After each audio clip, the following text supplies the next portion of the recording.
Ang nabunot ni Gail, diskarte. At ang nabunot naman ni Andres ay diploma. Ang tanong ay ito, ano ang mas importante para magtagumpay sa buhay? Diskarte o ang diploma? Ang maunang magsalita ay si Gail. Meron kang 30 seconds. Your timer starts now. Diskarte ang bumubuhay sa milyong-milyong mga Pilipinong hindi nakapagtapos sa pag-aaral. Napatunayan natin yan during the pandemic, di ba? Dumami yung mga influencers, yung mga online sellers, mga virtual assistants, at marami pang iba. Marami ng paraan para umasenso ngayon. Basta marunong tayo gumamit ng internet at social media. Since nabanggit mo ang social media, gusto ko lang sanang sabihin na huwag sana tayong basta-basta maniwala at sundin lahat ng nababasa natin online. Iba pa rin ang may diploma. Sa bandang huli, may diploma man o wala, diskarte pa rin yung paiiralin natin para makahanap ng trabaho, para magtagal sa trabaho. Kung ang buhay ay isang gera, hawak mo ang pinakamalakas na sandata. Sa paaralan, mas makikilala mo ang sarili mo. Dito, unang nabubuo ang mga pangarap mo at ang pagkatao mo.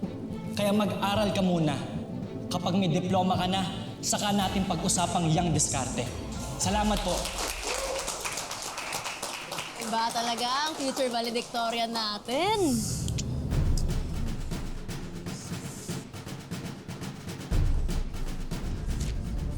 The winner of this year's annual debate competition is Group 2, led by Andres Marcon. Congratulations! Yes! Excited na ako yung balita kay nanay. Tara na. Uy, thank you talaga kung di dahil sa'yo. Bahala sa'yo, best friend Kumaano yung lahat. Buti nga sa kanya. Okay lang ako. Sinadya mo akong patirin, ano? Nang bibintang ka, Matagal ko na nakikita matagal ko na napapansin, laging mainit yung dugo mo sa akin. Alam ko na kung bakit. Kasi hanggang ngayon, hindi mo pa rin ako maungusan, di ba? Oh.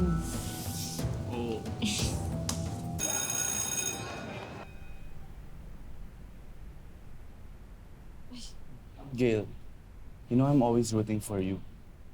Pero kailangan mo na tanggapin na hindi mo na mahabol yung average ni Andres. Kahit na ma-perfect mo pa yung 4th grading period test natin, kita lang. Sige, sabihin mo yan. Sabihin mo yan sa mga magulang ko na wala akong ni katiting na chance. As in zero, para maging valedictorian ng batch natin. Siyempre, hindi maniniwala. Alam mo, malalamangan mo lang siguro siya kung zero score niya sa mga final exams natin.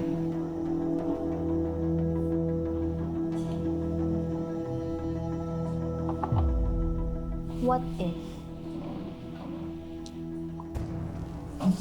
Magiging zero nga siya sa exams.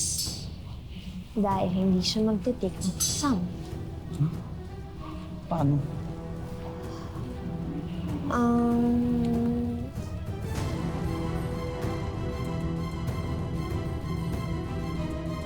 Lalasunin ka siya.